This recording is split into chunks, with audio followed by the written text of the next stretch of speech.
Pois eso, presentamos hoxe este proxecto que ao final demos en chamar despois de moitas voltas Camiños Falados da Rúa. É un proxecto que a nos como Concello nos fai especial ilusión, como o día que presentamos a marca do Concello, pois isto é unha cousa que, bueno, personalmente tiña na cabeza, tiñamos moitas ganas de facer e atopamos en Cristina La Torre, creo que a mellor persona para levar adiante, bueno, pois non quero repetir proxecto, pero bueno, un proxecto destas características, non? Vai ser unha web, como ela dixo, que vai explicar ela moito mellor que a min, pero a idea é que sexa non vai ser unha web estática, vai ser evolutiva, vai ir incorporando novas historias, novos camiños falados pouco a pouco, e o que pretende ser un espazo que recolla a memoria viva da rúa, viva e non tan viva unha dela, non? Un espazo no que todos e todas nos podamos sentir reflectidos, nos podamos sentir recoñecidos e que recupere moitas das historias, non só grandes historias, que igual son as que están máis recollidas, non? Libros e demais, sino as pequenas historias particulares, algunhas pequenas, algunhas menos pequenas, pero que fan entre todas elas o conxunto do que foi a dar hoxe, foi a ser hoxe o noso Concello. Queríamos presentar hoxe concretamente por un tema especial que vos comentará tamén Cristina, porque se cumplía o centenario dunha historia concreta da que queríamos falar, e por eso presentar hoxe, xa digo, é unha web que vai ser moi viva, vai incorporar moita información pouco a pouco, e que o que nos interesa é que todas as persoas da rúa que teñan historias, que queiran que as súas historias non se perdan na memoria colectiva, pois que se dirixan a nos tamén para poder incorporarlas. E dito isto, deixo vos con Cris. Hola, buenos días, gracias María. Bueno, pues Camiños Falados da Rúa é, como explicaba a alcaldesa, unha plataforma na que queremos recoller historias sobre a rúa que teñen que ver coa memoria da vila, pero tamén con esos lugares que ao final acaban resignificados pola acción do día a día. Non é simplemente un portal no que vai haber fotografías antiguas, sino na que tamén vai haber historias do presente, pero relacionadas con como habitamos o Concello. Tamén un pouco obxectivo, dende que iniciamos este proxecto, empezamos a falar del fai uns meses, era que un pouco cultivar certa autoestima, ¿no?, por parte dos rueses e das ruesas, tamén dos novos habitantes da rúa, que podan saber ou coñecer mellor o sitio no que viven, e que despois que tamén sirva un pouco como xogo, como espacio didáctico e como espacio de memoria. O feito de presentala hoxe, aparte nos apuramos e nos demos muitísima prisa en ter hoxe unha demo da web online, é porque se cumple hoxe, o sea, agora mismo, que estamos aquí no Concello da Rúa, son 11:30 da mañá, un 23 de decembro, estaría no tren fai 100 anos, Ruth Matilda Anderson, vindo dende Lugo a Rúa para facer fotografías que incorporase a ese arquivo documental de fotografías de Galicia que fixo fai 100 anos. O primeiro roteiro, mirade, a web ten de momento dous apartados, roteiros e historias, vale? Dentro das historias nos abrimos con esta fotografía que é unha noite boa celebrada na rúa fai exactamente 100 anos. Sabemos, polo que conta e por informacións que fomos contrastando, que é unha cea que se celebrou na Fonda Parco, que estaba na Rúa da Estación. Entón, a partir desta fotografía, nos sabendo que Matilda Anderson, un personaxe importantísimo na historia de Galicia, na historia de etnografía fotográfica, etc., estivo aquí, pasou aquí 3 días e fixo máis fotos, decidimos facer un primeiro roteiro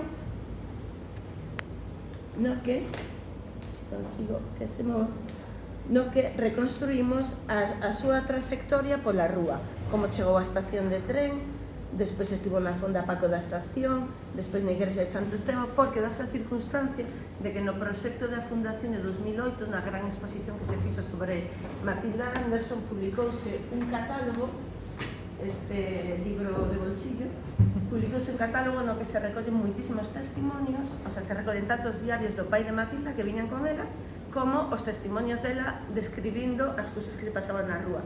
E o que lle aconteceu esa noite boa na rúa ten unha descripción moi chula, moi divertida, e eu creo que moi significativa de como era esa Galicia e esa rúa de 100 anos, e que convidamos a xente a que descubra na web, así que non vou a contar nada máis de que lle pasou a esta señora co cura da Rúa Bella. Entón, aquí, como vedes, vai habendo puntos nos que podemos entrar. por exemplo, claro, nós o que nos dedicamos para montar o proxecto é identificar as fotografías de Matilde Anderson, que aparecen identificadas, por suposto, coa propiedade da institución que é a dona de todo o seu arquivo, que é a Hispanic Society of America, e atopar cal sería a perspectiva desde onde tirou esa foto Matilde. Desde aquí non podo mover, creo que sí. E esta foi difícil de atopar, que é un viñedo no Bouzo, pero nos dedicamos a mirar hasta as liñas da montaña para atopala. Entón, bueno, vamos contando neste relato que vai punto por punto, vamos contando os sitios que foi a topar, ¿no?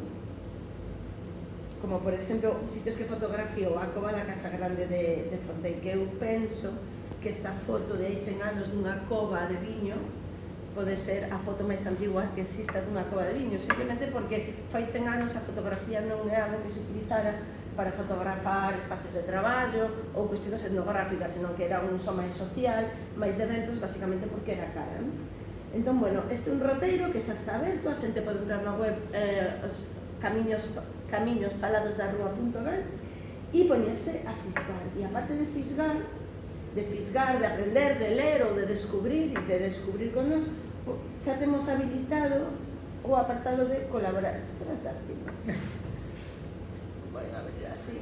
No apartado de colaborar no proxecto, o que facemos é que o que convidamos a xente a que nos envíe historias se quere, ou a que se anote a unha newsletter, a unhas novidades, porque, bueno, este é un lanzamento que nos apuramos moito para facer, porque Matilda estaría no tren e eu estou obsesionadísima con esta señora, e co traballo que fixo recollendo as historias das mulleres, as historias das clases desfavorecidas, bueno, o retrato que fixo de Galicia, que é espectacular, e no que a rúa, afortunadamente, está incluída, simplemente porque en Lugo le dixeron que na rúa se celebra unha cousa non noiteboa e vou buscala.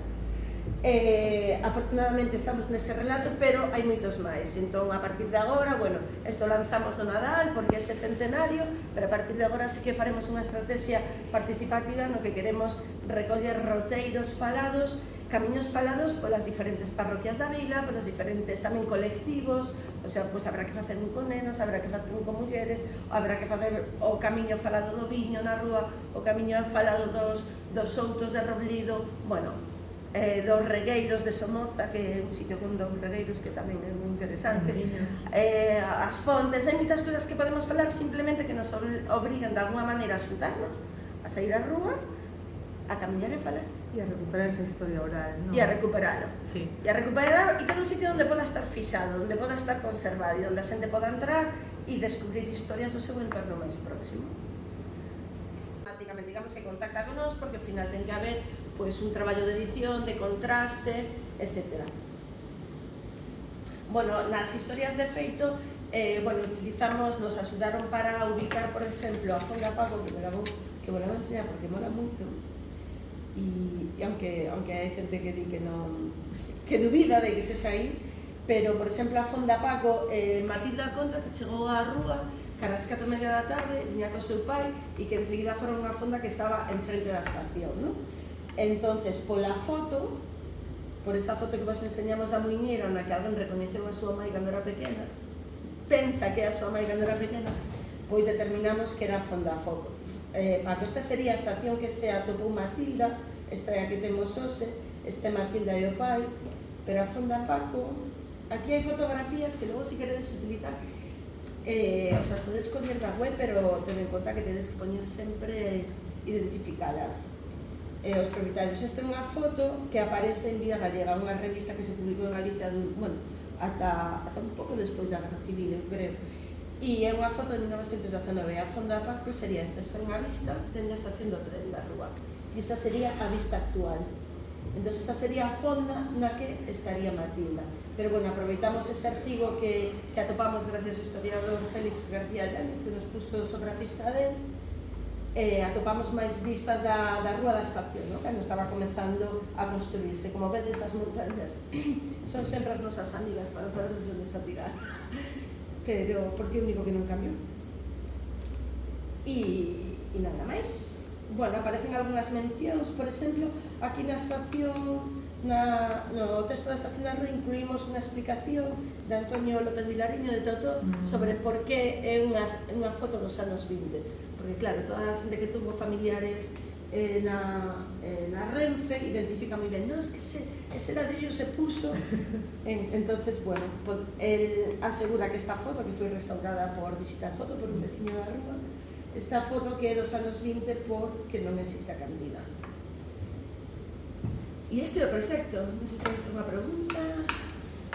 Bueno, é unha aquí, que convertíramos como nunha especie de evento ou de celebración, bailar sempre unha muiñeira diante da Fonda Paco, porque ao final sí que é verdad que Matilda recolleu moita etnografía, vestimentas, traballos, paisaxes, construccións populares, non? Porque viña con un objetivo documentalista, pero quero pensar que despois de todo un día fotografando a rúa entre a lama, como se queixaba todo o rato o seu pai, e do frío chegaron a cea de Noiteboa e, bueno, se convertiu nunha festa e decidiron disparar aí unha foto que a mí me parece maravillosa.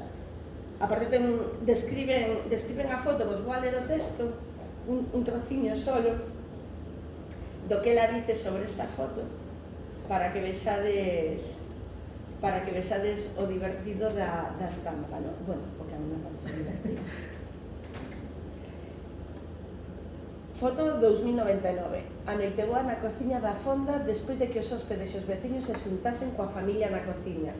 A filla dos donos tocou a pandereta, 2 persoas bailaron a muiñeira e o resto seguimos o ritmo coas mans e os pés. A rapaza que bailaba era a filla dun mago viaxante que monopolizaba as conversas a comida, defendendo a súa sagrada honra como artista dos insultos pasados, presentes e vindeiros. Claro, creo que o mago este, non? Creo que leva... Creo que, bueno, pois ese, o feito que teñamos, a fotografía, a descripción do que estaba pasando e o relato de todo o seu percorrido pola rúa, pois nos parecía a mellor maneira de arrancar este proxecto. Es que a mí me sale una azul.